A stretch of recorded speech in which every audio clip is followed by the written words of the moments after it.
救鞋救命，改变生命，赞！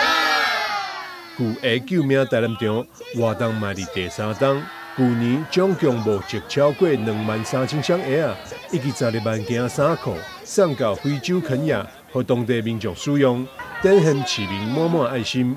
市长委托15日也炸着物资到场响应，并甲志工一同整理物资，装箱搬入去货柜。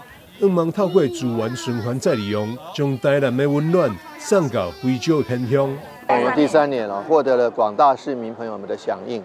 那最重要，今年我们有慈济这股生力军其实早上去年就开始了，慈济去年第1年就开始了。那今年这个慈济有3个摊位那慈济的师兄的企业又加3个摊位，总共有6个摊位真的是非常不容易。那最重要，我们这些募集的。这些鞋子啦或袋子啦，其实送到非洲去，他们来讲是非常非常需要的。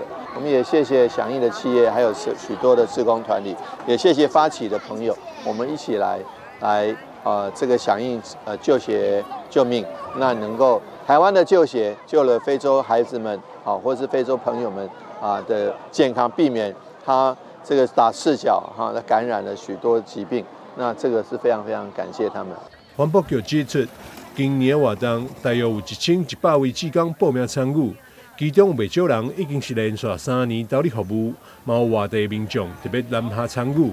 环保局长许元哲表示，这次募集所使用的货柜是由洪仲生技、建理生医以及资济台南运动联谊会共同赞助，所有物资将以海运方式送到非洲的偏乡。货柜在当地落柜后，也将再利用为公共空间。延续资源循环以及公益价值。台南新闻张伟忠采访报道。